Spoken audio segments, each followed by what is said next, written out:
여러분, 우리가 매일 쓰는 글이나 친구랑 나누는 대화가 전부 다 숫자로 바뀐다고 상상해 보신 적 있으세요? 좀 이상하게 들릴 수도 있지만 사실 이게 바로 요즘 AI가 우리말을 알아듣는 방식이거든요. 오늘은 바로 그 신기하고 놀라운 과정, 그 속을 한번 같이 들여다보려고 합니다. AI가 어떻게 시를 쓰고 농담도 하고 가끔은 우리 마음을 되게 잘하는 것처럼 위로의 말을 건넬 수 있을까요? 그 마법 같은 능력의 비밀, 그 첫 번째 단서를 바로 이 질문에서 한번 찾아보시죠. 정말 신기하지 않나요? 단순하게 0과 1, 이 두 숫자만 아는 기계가 어떻게 셰익스피어의 소네트 같은 걸 흉내낼 수 있을까요? 바로 이 질문에 대한 답을 찾아가는 여정이 지금부터 우리가 알아볼 AI 언어 모델의 핵심을 이해하는 열쇠가 될 겁니다. 자, 화면에 두 개의 짧은 시구절이 보이시죠? 하나는 사람이 쓴 거고 다른 하나는 AI가 썼습니다. 잠시 시간을 드릴 테니 어떤 게 AI 작품일지 한번 맞춰보세요. 정답은 바로 B입니다. 어떠세요? 좀 놀랍지 않나요? 이제 AI가 단순히 정보를 처리하는 기계를 넘어서 이런 창작의 영역까지 넘보고 있다는 거죠. 그럼 AI가 언어를 이해하는 그 첫걸음은 뭘까요? 의외로 단어의 의미를 파악하는 게 아닙니다. 모든 단어를 컴퓨터가 알아들을 수 있는 유일한 언어, 바로 숫자로 바꾸는 것에서부터 모든 게 시작되죠. 그 첫 단계를 같이 한번 살펴볼게요. 자, 첫 번째 단계는 바로 토큰화입니다. 이게 뭐냐면요. 우리가 거대한 통나무를 한 번에 옮길 수 없는 것처럼 AI도 긴 문장을 통째로 처리하기는 좀 버겁습니다. 그래서 문장을 단어나 혹은 그보다 더 작은 의미 단위인 토큰으로 잘게 쪼개는 거죠. 딱 요리하기 전에 재료를 잘 다듬는 과정이랑 똑같다고 생각하시면 돼요. 예를 들어서 흥미로워라는 단어를 한번 볼까요? 이걸 흥미랑 로워라는 두 개의 토큰으로 나눌 수 있어요. 이렇게 하면 뭐가 좋냐면요. AI가 흥미라는 단어를 한번 배워두면 나중에 재미로워나 의미로워처럼 로어로 끝나는 새로운 단어를 만나도 그 의미를 훨씬 쉽게 유추할 수 있게 됩니다. 정말 효율적인 방법이죠. 네, 이제 잘게 쪼갠 토큰들이 준비됐습니다. 그럼 다음 단계는 뭘까요? 바로 이 토큰들을 컴퓨터가 진짜로 이해할 수 있는 숫자의 좌표로 바꿔주는 임베딩이라는 과정입니다. 쉽게 말해서 각각의 단어에 고유한 주소를 딱 부여해주는 거라고 생각하시면 편해요. 이건 마치 단어들로 만든 지도 같아요. 왕, 여왕, 궁전처럼 서로 관련 있는 단어들은 지도 위에서 아주 가까운 동네에 살고 있습니다. 반면에 사과나 자동차처럼 의미가 전혀 다른 단어들은 아주 멀리 떨어져 있죠. 이런 식으로 단어들 사이의 의미적인 거리를 숫자로 표현하는 것. 이게 바로 임베딩의 핵심입니다. 그런데요, 단어를 그냥 숫자로 바꾸는 것만으로는 문장의 진짜 의미를 알 수 없겠죠? 가장 중요한 건 바로 문맥이니까요. 자, 이제부터 AI가 어떻게 이 문맥의 미묘한 차이를 기가 막히게 파악하는지 그 비밀 병기인 어텐션에 대해 알아보겠습니다. 세뮤얼 존슨이 이런 말을 했죠.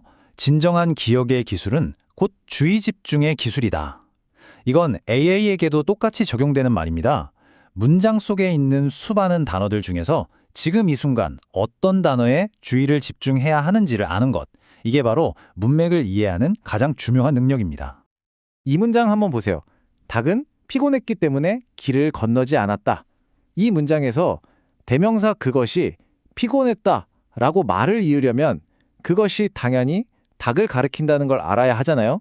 AI는 피곤했다라는 단서를 보고 아, 닭에 집중해야겠구나 하고 알아차리는 겁니다. 근데 문장을 살짝만 바꿔볼게요. 닭은 길이 넓었기 때문에 건너지 않았다. 자, 이제 어떨까요? 넓었다는 단서 때문에 AI는 이제 닭이 아니라 길의 주의를 집중해야 한다는 걸 알게 됩니다. 이렇게 문맥에 따라서 동적으로 중요한 단어에 가중치를 확 부여하는 능력, 이게 바로 어텐션 메커니즘의 진짜 힘입니다. 그리고 이 놀라운 어텐션 메커니즘을 핵심 기술로 사용하는 구조가 바로 트랜스포머 아키텍처입니다. 이 구조 덕분에 AI는 예전 모델들처럼 문장을 순서대로 하나씩 읽는 게 아니라 문장 전체의 관계를 한 번에 파악할 수 있게 됐어요. 우리가 아는 챗 GPT 같은 현대 언어 AI의 혁신, 그게 바로 여기서부터 시작된 겁니다. 자, 이렇게 트랜스포머라는 아주 훌륭한 뼈대를 갖췄어요. 그럼 이제 여기에 어떻게 살과 근육을 붙여서 우리가 아는 똑똑한 AI로 만들어낼까요? 여기에는 아주 중요한 3단계 훈련 과정이 있습니다. 훈련 과정은 크게 3단계로 나뉘는데요. 첫 번째는 사전 훈련입니다. 2단계에서 AI는 인터넷에 있는 어마어마한 양의 글을 읽으면서 언어의 기본적인 규칙과 세상에 대한 상식을 배워요. 우리가 수많은 책을 읽으면서 세상을 배우는 거랑 비슷하죠. 두 번째는 명령어 튜닝인데요. 이 글 요약해줘 같은 구체적인 지시를 따르는 법을 훈련하는 겁니다. 그리고 마지막, 정말 중요한 정렬 단계를 거쳐서 우리 인간이 더 선호하는, 그러니까 더 유용하고 안전한 답변을 하도록 아주 세밀하게 조정을 받습니다.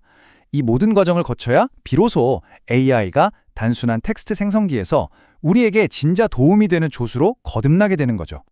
특히 마지막 정렬 단계가 왜 그렇게 중요하냐면요.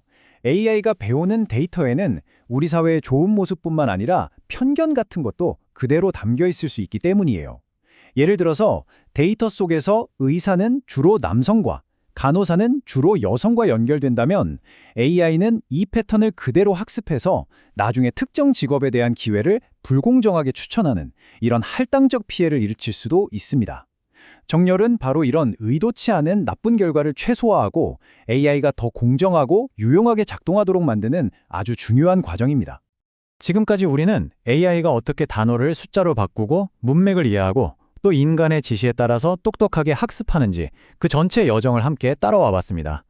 이제 이 모든 기술이 하나로 합쳐져서 어떤 큰 그림을 만들어내는지, 그리고 이게 우리에게 어떤 의미가 있는지 마지막으로 한번 정리해 보겠습니다. 보시는 것처럼 모든 건 아주 단순한 텍스트에서 시작됩니다. 이 텍스트는 토큰이라는 조각으로 잘게 쪼개지고 의미를 가진 숫자 덩어리인 임베딩으로 변환되죠. 그리고 어텐션이라는 능력으로 문맥 속에서 단어들의 관계를 파악한 뒤에 마침내 논리적이고 일관성 있는 문장을 만들어내는 겁니다. 이게 바로 AI 언어 이해의 놀라운 전체 과정이라고 할 수 있습니다. 결국 AI는 우리 인류가 지금까지 쌓아온 방대한 언어 데이터를 먹고 자라는 존재입니다. 우리의 역사, 지식, 창의성, 심지어 우리가 나누는 대화의 방식까지 전부 다요.